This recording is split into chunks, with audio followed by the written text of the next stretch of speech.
जय भीम।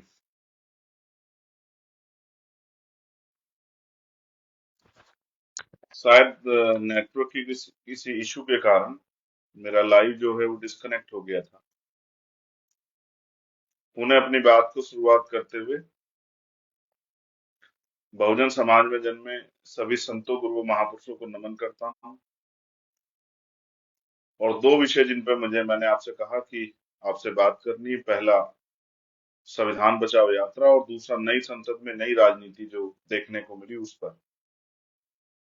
सबसे पहले हम लोग फर्स्ट विषय पर बात करेंगे और फर्स्ट विषय है संविधान बचाओ यात्रा।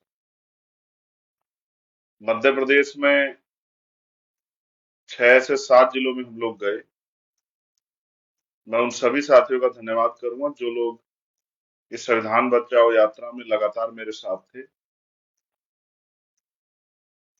कई तरह की परिस्थितियों का सामना हुआ।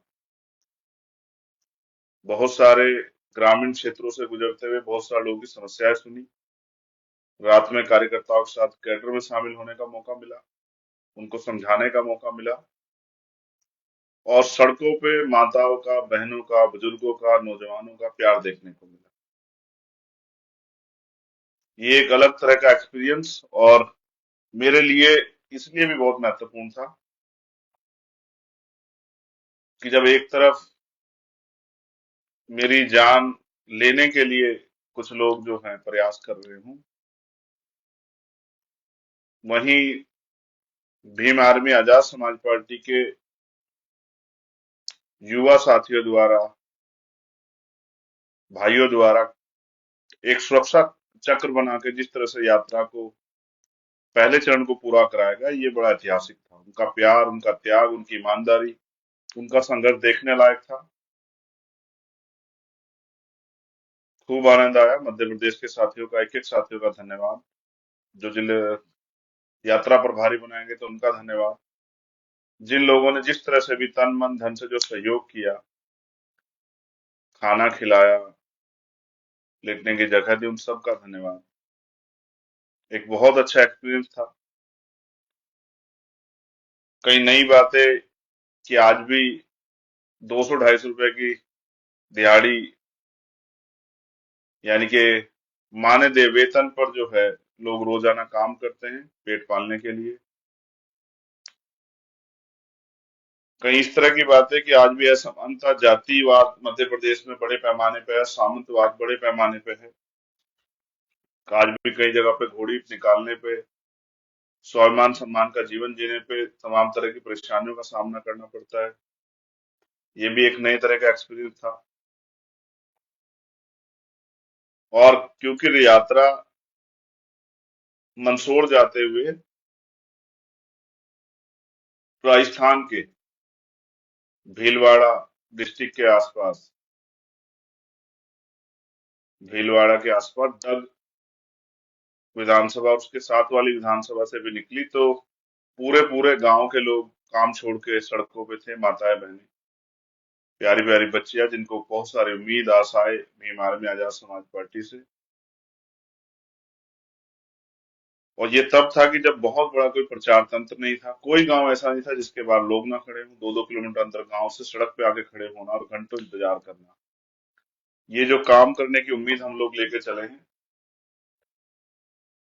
उसको एक बहुत बल देता है और हमारे आत्मविश्वास को मजबूत करता है।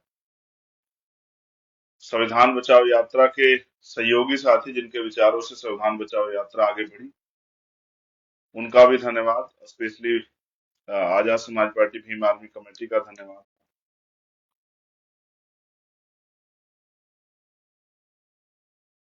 ये पहली यात्रा, इसके बाद जो और यात्रा होंगी ज्यादा जमीनी होंगी। राजस्थान की यात्रा 26 तारीख से शुरू होगी और वो 6 तारीख तक रहेगी, 28 तारीख से 6 तारीख तक रहेगी।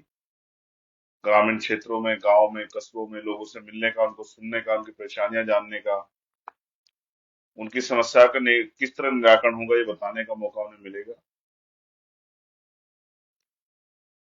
खूब फूल फेंके गए, खूब बारिश में लोग खड़े रहे। एक गांव तो ऐसा था, कमेर शायद नाम है उसका, कि बहुत तेज बारिश में नौजवान साथी, बुजुर्ग और युवा तो खड़े ही थे, बच्चे तो खड़े थे, लेकिन माँ बहनें जो हैं वो इतनी तेज बारिश में ट्रैक्टर ट्रॉली पे बड़ी संख्या में खड़ी थी, और फिर अपने आप का मन नहीं हो पाया कि अंदर बैठा रहा, फिर उनके पास जाना पड़ा। उन्होंने वहां वो आज मुझे हमारे यहाँ कम है, लेकिन उधर पगड़ी बांधने का एक बहुत बड़ा वो है, सम्मान के तौर पे साफा वो पगड़ी के रूप में बांधते हैं। मैं भी सीख गया हूँ काफी हद तक बांधना, बहुत अच्छी तरह से नहीं सीखा लेकिन सीख गया हूँ। इस बीच में एक बड़ी घटना घटी है कि महिला आरक्षण विधेयक बिल बन के और वो लोकसभा और राज्यसभा से पास हो गया, और बधाई हो उन सभी नेताओं को जिन्होंने उसका समर्थन किया। हाँ, दबी आवाज में जरूर कहा कि इसमें एससी, एसटी, ओबीसी और मुस्लिम समाज की महिला, अल्पसंख्यक समाज की महिलाएं भी होती तो बहुत अच्छा रहता, लेकिन हमारा समर्थन। इस बात पे मैं जल्द लाइव के आके अपनी बात रखूंगा कि मैं इससे कितना सहमत हूँ, और अगर जिम्मेदारी के तौर पे कहूँ क्यों सहमत नहीं हूँ, ये भी रखूंगा। मैं इस पे सहमत नहीं हूँ, क्यों सहमत नहीं, बहुत जल्दी एक लाइव के माध्यम से रखूंगा कि इससे कितना बड़ा नुकसान वंचित वर्ग का, और मैं और हमारे साथी इसको इतनी आसानी से जो है इस षड्यंत्र को कामयाब नहीं होने देंगे। इसके विरुद्ध हमारा जो आंदोलन, मैंने बहुत सारे नेताओं को सुना उस समय के, जब पिछली बार ये बिल आया था, और जिस तरह से उन्होंने विरोध दर्ज कराया था वो ऐतिहासिक था। आज के नेताओं में इतनी कुव्वत नहीं है कि वो इस पे सवाल खड़ा कर पाते, लेकिन मैं आपको विश्वास से कहता हूँ कि बहुत जल्द जो है हम लोग इसको लेकर रणनीति बना के और अपना विरोध जो है वो बड़े पैमाने पर दर्ज कराएंगे। उसके साथ साथ बीएड के बच्चों का एक इशू हुआ। मैं बीएड के विद्यार्थियों के आज भी साथ हूँ, और उनकी लड़ाई को बहुत जल्द उनकी लीडरशिप जो लोग काम कर रहे हैं उनके डाटा इकट्ठा करके उनसे बात करके एक बड़े प्रोटेस्ट को हम लोग करेंगे। जो बीटीसी के साथी हैं मेरे, उनसे कोई नाराजगी नहीं है, उनको भी उनका अधिकार मिलना चाहिए, लेकिन जिन बच्चों ने बीएड कर लिया है सरकार के राजपत्र के अनुसार, उनको उनके जीवन के बारे में भी हमें सोचना चाहिए, उनको भी उनके अवसर मिले इस बारे में सोचना चाहिए। जिम्मेदारी सरकार की, सरकार के वजह से आपसे मतभेद हुए हैं दोनों बीएड और बीटीसी के लोगों में, लेकिन मैं समझता हूँ सरकार को इस पर जल्द फैसला करना चाहिए। तो बीएड के साथियों को मैं कहूंगा कि वो निराश ना हो, घबराए ना, न्यायोचित कार्रवाई के लिए हम सरकार के लोगों से इस पे जो है जिस तरह का भी आंदोलन संरक्षण आपको देना पड़ा और जिस तरह से भी आवाज उठानी पड़ी उसको हम लोग करेंगे। जिन लोगों को बीटीसी से अवसर मिला उनके लिए भी मंगल कामनाएं। वो इस बात से वो ना हो कि भाई हमारी शक्ति बहुत अधिक है और हम लोग प्रोटेस्ट करेंगे तो उनका हक छीनेगा, उनका हक नहीं छीनेगा, उनका हक भी उनको मिलेगा, लेकिन बीएड के 1.5 करोड़ से ज्यादा अभ्यर्थियों के बारे में भी हमें सोचना पड़ेगा। हम प्रयास करेंगे आपका हक छीने बगैर उनको उनका हक मिले। दूसरा विषय जो एक सांसद जी ने एक दूसरे माननीय सांसद को जिस तरह की भाषा का प्रयोग किया सदन में, और जिस तरह से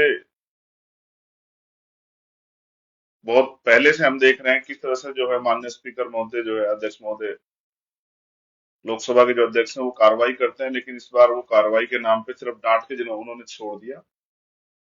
मैं इस अ, घटना की जितनी निंदा करूं, और निंदा तो बहुत दिनों से करता है, निंदा से भी बुरा, इस पर जितनी सख्त कार्रवाई होनी चाहिए वो नहीं हुई, क्योंकि मैं इस बात को जानता हूं कि जो चीजें लोकसभा में कही जाती है उन पर लोकसभा के बाहर उस तरह कार्रवाई के लिए बाध्यता नहीं है। लेकिन मैं लोकसभा स्पीकर जी से, अध्यक्ष जी से भी उम्मीद करूंगा कि वो उन पर सख्त से सख्त कार्रवाई करेंगे, और ऐसी कार्रवाई की दोबारा कोई भी व्यक्ति किसी धर्म के व्यक्ति के प्रति, किसी जाति के व्यक्ति के प्रति ऐसी टिप्पणी करने, और किसी भी मान्य सांसद के विरुद्ध ऐसी टिप्पणी करने से पहले, किसी समाज के खिलाफ एक भावना लेकर टिप्पणी करने से पहले 1000 बार सोचे। ऐसी सख्त कार्रवाई ऐसे सांसदों पे होनी चाहिए। मैंने माननीय सांसद को पहले भी सुना और उनके कर्तव्य उसको उनकी वाणियों को सुना, समझ आया कि सरकार उनको अपने मोहरे के रूप में यूज करती है, क्योंकि वो पिछड़े वर्ग से आते हैं, तो उनके जरिए जो है अपनी बात को कहलवाना आसान है। जो सरकार की नीयत है भारतीय जनता पार्टी की, और जो नेचर है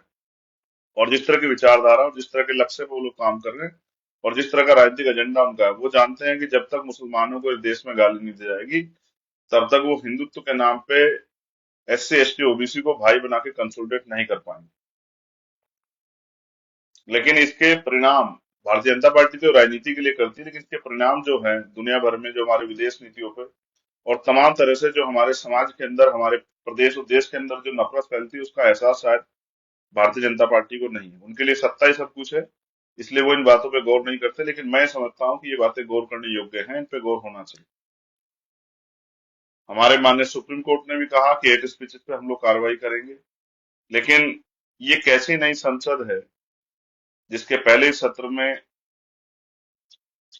इस्लाम के मानने वाले लोगों को टारगेट करके इतना बड़ा अपमान और इतने अपशब्द कहने की हिम्मत सरकार के सांसद द्वारा की गई। मैं इसको एक सोची समझी साजिश मानता हूं, लेकिन सरकार इस बात को समझे, जो बात मैं आपसे कह रहा हूं, कि इसका कितना बड़ा रिएक्शन अरब कंट्रियों से आएगा और कितना जो है अरब कंट्रीज पे जो है और हमारे संबंध जो देश के हैं, चाहे वो राजनीतिक संबंध हो या फिर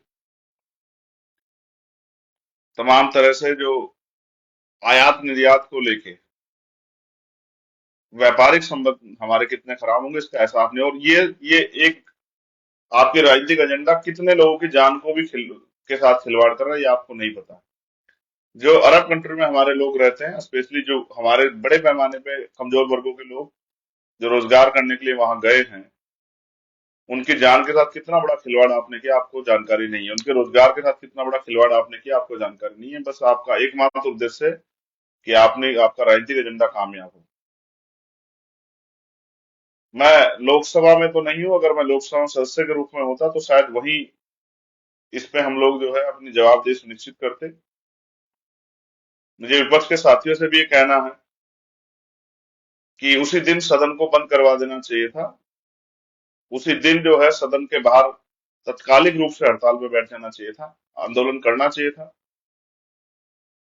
क्योंकि एक व्यक्ति का नहीं, एक समाज का मामला था। जब छोटी छोटी बातों पे वहां आंदोलन होते हैं, छोटे छोटे मुद्दों पे वहां आंदोलन होते हैं, अपनी बात रखी जाती है, विरोध दर्ज होता है, तो इतने बड़े मामले पे क्यों देरी हुई? और इसका परिणाम ये हुआ कि ये पूरा मामला एक मजाक बन के रह गया और हम लोग आरोप प्रत्यारोप लगा रहे हैं। ये एक घटिया सोच और घटिया मानसिकता जो भारतीय जनता पार्टी के नेताओं में, भारतीय जनता पार्टी के कैडर के इशारे पे, भारतीय जनता पार्टी के राजनीतिक एजेंडे के इशारे पे जो आ रही है, इसकी जिम्मेदारी देश के प्रधानमंत्री, गृह मंत्री और आरएसएस के जो हमारे प्रमुख हैं, उनकी बैठती है कि वो सामने क्या कहते हैं, पीछे क्या कहते हैं, उनके मन में क्या है और वो उनकी जबान पे क्या है। ये तमाम उन बातों को जो है ना चरितार्थ करता है जो हम लोग देखते हैं। वो बाहर से आए हुए मुस्लिम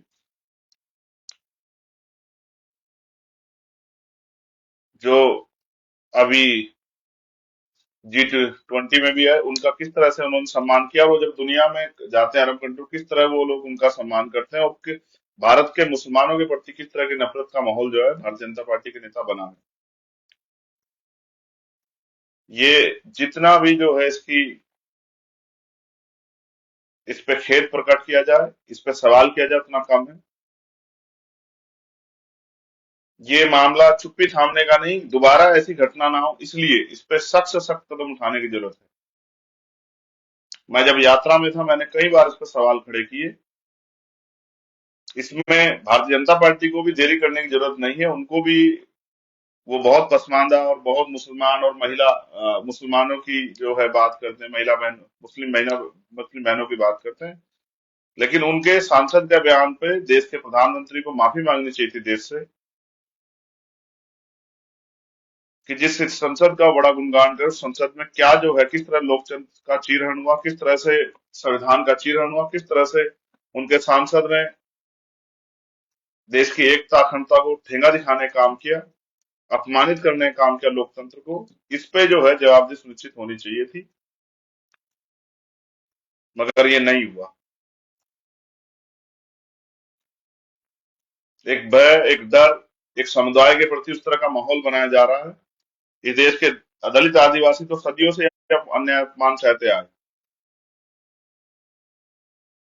लेकिन गांव गली बस्ती चौराहों पे ये रोज होता है, मुझे पता है। आम गरीब कमजोर मुसलमान के साथ ये होता है, मैं इस बात को समझता हूँ। लेकिन संसद में अगर ये हो रहा है तो इसका मतलब भारतीय जनता पार्टी उस डर, उस दहशत को समझ रही है जो आने वाले कल में जनता में जो आक्रोश उनके खिलाफ पैदा होगा। तो हमसे जो भरसक प्रयास होगा हम लोग उस पर करेंगे, और मैं प्रयास करूंगा कि भाई दानिश जी से भी हम लोग मुलाकात करके उनकी पीड़ा को कम करने का काम करेंगे, उनके दुख को बांटने का काम करेंगे। लेकिन इससे भी बड़ा दुख बांटने से और उनके साथ खड़े होकर इस लड़ाई को लड़ने में भी हम लोग जो है पीछे नहीं हटेंगे। और बहुत जल्द मैं अब जब यात्रा से फ्री होने के बाद राष्ट्रीय स्तर पे जो है इस तरह के जो तमाम कमजोर वर्गों के खिलाफ जो साजिशें हो रही है, जो अन्याय हो रहा है, उसका जवाब हम लोग राष्ट्रीय स्तर पे दिल्ली में इस संसद भवन का घेराव करके ही उसका जो है जवाब लेंगे सरकारों से। ये इस तरह का माहौल, इस तरह की भाषा, इस तरह के विचार किसी भी कीमत पर बर्दाश्त नहीं किए जाएंगे। मैं अपनी बात के जरिए सरकार के लोगों से, लोकसभा अध्यक्ष जी से ये निवेदन करूंगा कि माननीय सदस्य पर ठोस कार्रवाई जो है, कड़ी कार्रवाई, अनिश्चितकालीन बैन या अपने स्तर से मुकदमा लिखवा के उनको जेल भेजना चाहिए, जिससे कि दोबारा कोई ऐसी गलती ना करे। अगर अब इस बार उन पे कार्रवाई नहीं हुई तो ये ट्रेंड बन जाएगा, दोबारा फिर कोई किसी मुसलमान को इस तरह के शब्द कह के अपमानित करने का काम करेगा। किसी को अधिकार नहीं बिना इतिहास को जाने कि इस देश में मुसलमानों का आजादी की लड़ाई में कितना योगदान है, ये जाने बगैर कितनी कुर्बानियां हैं। रेशमी रुमाल तहरीक से लेके और जो तोपखाना जो है गंगों में लूटा गया, जो तमाम तरह की मुसीबतों का सामना जो है देश के क्रांतिकारियों के साथ खड़े होकर मुस्लिम साथियों ने किया, भाइयों ने किया। इस तरह से उनको पूरे समाज को संदेश देने के रूप में, अपमानित करने के रूप में उग्रवादी, आतंकवादी कहना, ये बहुत ही दुर्भाग्यपूर्ण है और ये किसी भी कीमत पर स्वीकार्य नहीं। जो आतंकवादी हैं, जो उग्रवादी हैं, जो देश को बर्बाद करने वाले हैं, उनके चेहरे बहुत जल्दी जल्दी बेनकाब हो रहे हैं और जनता इस बात को जान भी रही। ऐसे संगठन जो धर्म और जाति के नाम पे हिंसा फैलाते हैं और जिनका मकसद होता है कमजोर को कुचलना, ऐसे संगठन भी जो हैं वो भी आप लोगों के सामने आ रहे हैं और उन पे कार्रवाइयां भी हो रही। लेकिन मैं अपने साथियों से कहूंगा, राजस्थान के हमारे साथी, वो क्योंकि बहुत सारी जगह यात्रा नहीं जा रही, तो जहां जहां पहले फेज की यात्रा जाएगी वो लोग अपनी तैयारियां कर लें और समाज इस बात के लिए तैयार है। इस तरह की बहुत सारी घटनाएं करा के, इस तरह के शब्दों का यूज करके और क्या रणनीतिक रूप से कुछ इस तरह करके देश और प्रदेश के माहौल खराब करने का प्रयास किया जाएगा। हम लोगों को मिलके इस लड़ाई का सामना करना है। इस अन्याय के खिलाफ इस लड़ाई में मैं अपने भाइयों के साथ खड़ा हूं। किसी भी तरह से दमन का जवाब जो है हम लोग संवैधानिक तरीके से देंगे कि दोबारा कोई ऐसा ना करे। और तमाम मैं अपने कार्यकर्ता, पदाधिकारी, नेताओं से ये निवेदन करूंगा कि वो आज के हालातों को समझ के जनता को समझदार बनाने में, जनता के सामने जाकर अपनी बात रखने में जिम्मेदारी अदा करें, जनता को जागरूक करें। और संविधान तब बचेगा जब उस संविधान विरोधी भारतीय जनता पार्टी की सरकार केंद्र और स्टेटों से हटेंगी और उनके साथ साथ मानवतावादी सोच वाली आजाद समाज पार्टी के विधायक और नेता जीत के सदनों में जाके कमजोर वर्गों के हितों की रक्षा के लिए लड़ेंगे। जब तक भारतीय जनता पार्टी सत्ता में रहेगी तब तक संविधान सुरक्षित नहीं है और तब तक संविधान की सुरक्षा हो भी नहीं सकती। इसलिए इनको निकालने के साथ साथ अपनी ताकत भी बनाना, क्योंकि अपनी लड़ाई किसी दूसरे के भरोसे नहीं छोड़ सकते। बहुत दिन छोड़ के रखे, उसके परिणाम क्या हुए आप भी बेहतर जानते हैं।